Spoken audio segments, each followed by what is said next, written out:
Welcome to CareTalk. I'm David Williams from Health Business Group. And I'm John Driscoll, the CEO of CareCentrix. John, I'm sort of surprised to see you back here. You gave me such a hard time last time. I thought you wouldn't dare to show up and abuse me again. Well, I rather enjoyed it, actually. Let's go. All right. Got a question for me? Yeah. David, the mergers are dead. What happens now to big health plans? Well, I think you're talking about Anthem and Cigna and Aetna and Humana, which is, you're right, went down in flames after, I don't know, a year or almost 2 years out there, and I think they are dead. Now, my guess is that these are big and slow and lumbering and conservative companies. They've just been whacked on the head, and what they're going to do is what big conservative companies do: share buybacks, dividends, boring things like that. That's what I think. Yeah, I think you're wrong on that one. The best example is Optum. You look at what United's doing, which is buying technologies, buying different forms of care delivery. I think this is going to be a golden age of healthcare investment. With those tens of billions of dollars that Humana, Cigna, Anthem, and Aetna have, I see them extending their model by investing in new technology, new care models like CareCentrix, like telemedicine, care at home, connectivity, personal apps. It's going to unleash, I think, investment across the healthcare sector that's going to drive the kind of innovation we've been waiting for and frankly need as costs continue to go up. Well, I hope you're right, and I'm hoping actually that the shareholders will demand that and that we'll see something happen, and maybe a golden opportunity, these so-called deaths, and give them a better opportunity to deploy capital. All right, so health plans, that's kind of a big and boring topic. Let's talk about intelligence. Artificial intelligence, in case we can't Yours or mine? In case we can't find the real stuff, we'll let the viewers make that judgment. So do you think artificial intelligence will replace doctors, as some people think? It's a silly question. You're never going to replace doctors. But what you can do is augment, extend, and enhance them. We know that artificial intelligence agents can do a really good job at diagnosis. We know that patients are embracing uses of things like Alexa and Siri. We've actually integrated Alexa into our care at home models, and it's been embraced, warmly embraced. I think that the artificial intelligence couldn't be showing up at a better time, because what it really is automation and intelligence that'll extend and potentially rapidly help innovate some of the opportunities we have to actually improve outcomes and lower costs. I think it couldn't be happening at a better time.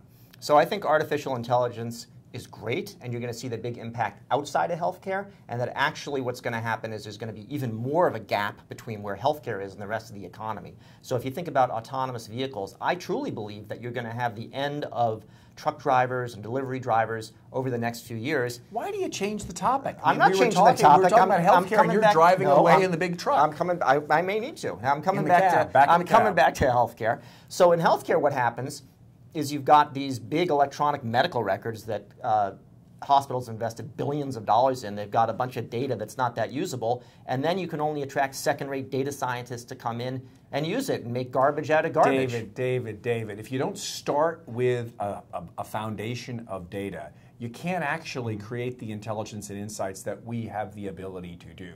You had to make that foundational investment. The foundation's never going to look pretty, but the good news is once that foundation is laid, a lot of the innovations are going to be outside of the regulatory framework that CMS and the states have forced on it. Outside of that, there's a lot of rapid innovation, and you're going to see acceleration of change. I wouldn't get hung up with the EMRs as the block. It actually is going to be it's going to be a block, but it's going to be the block that lay the foundation for a more automated and intelligent future in healthcare.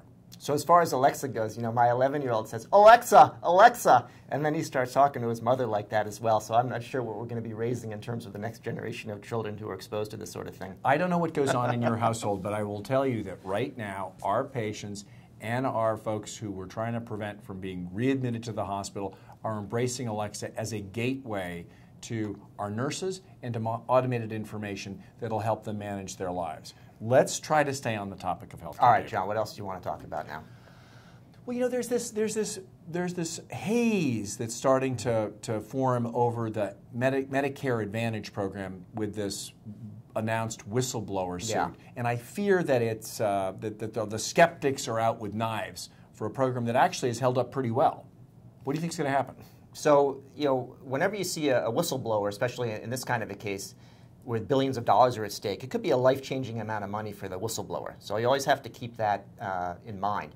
Medicare Advantage, I think, has generally been good. You've got these risk adjustment approaches, which is what the whistleblower suit is about. And the question is really, are the incentives that are put in place by those risk adjustments, which are meant to identify people that are sicker and to reward care coordination and reduction of readmission and preventive care, how well are those working? And I think it's been murky territory, and it's been hard. And I think in general, it's probably a mix, but the companies have been aggressive, but probably mostly appropriately so. What's your thought? The risk adjusters are a great idea. In the bad old days, health plans would medically underwrite by holding their marketing sessions on a third floor walk-up. What?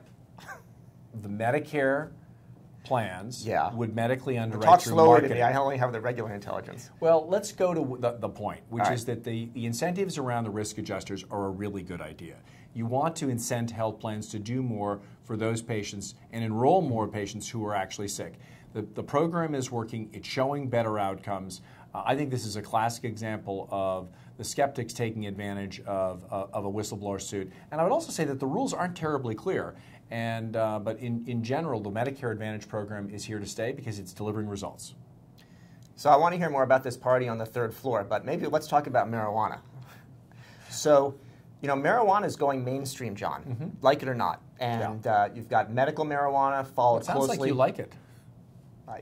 Okay, so you were the one who mentioned a haze earlier on, so you may have already been thinking ahead in our conversation. But to get back to the point, as you like to do, you've got medical marijuana followed by recreational marijuana. Is this going to have an impact on our healthcare system? Well, I think it really should, because I think that the medical marijuana used to be a backdoor way to legalize marijuana, but that shouldn't be confused with the genuine promising results we're seeing around pain management, where the alternative is opioids.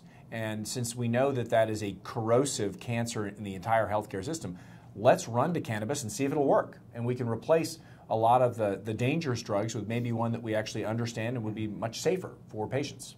So just to set the record straight, I have generally been against legalization, either medical marijuana or recreational. But what you're saying about the opioid crisis is actually getting me to think a little bit differently. And I do believe it's worth experimenting with marijuana as an alternative painkiller.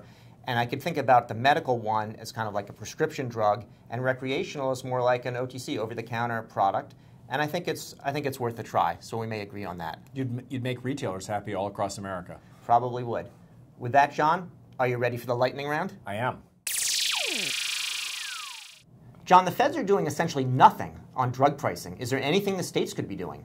Well, I think the feds will move, but let's look at the states. The states are already getting Medicaid best price, the best price in the marketplace, enforced by CMS and government mandate. I don't think they're going to do anything. I know that California and a number of states are pushing back on immigration and environmental policies, but drug pricing is set at the federal level. That's where the action is going to happen. So you're probably right, except that drug pricing is such a big deal for people that I think they should try to extend that Medicaid pricing, bring it to their commercial plans, set up their own public option, do a Medicare Part D plan, something to try to push the envelope and show that something can be done about drug pricing. Hard to do, but fair enough. High-risk pools, a big part of the American Health Care Act. Should it be given another chance? Yes, we have to find a way to pay for sick people. High-risk pools are another way to pay for them. Let's try it.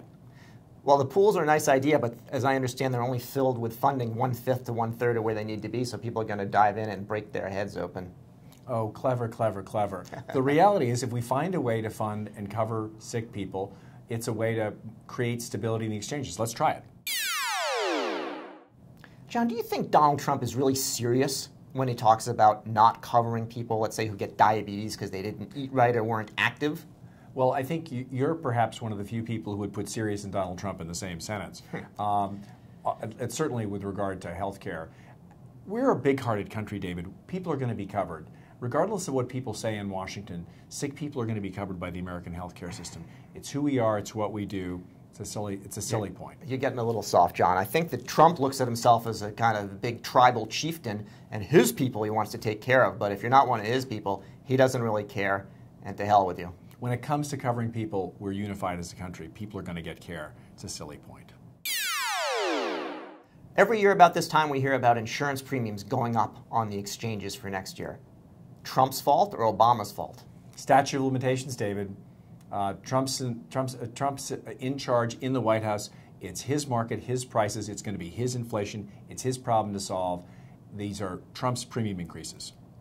Generally agree, but I would say that Obama shouldn't have accepted the idea of exchanges in the first place. Exchanges were a good idea. It was a Republican idea. Nothing wasn't wrong even a Democratic with idea. They taking the best of any party. You shouldn't be so partisan. They didn't get any Republican votes to show for it. I think people should have been allowed to buy into Medicaid or Medicaid managed care. I think there are some really constructive ideas around expanding managed Medicaid to cover the exchange folks who are losing coverage in areas where it's unstable. I think it's a good idea, David. Maybe it's something we could agree on.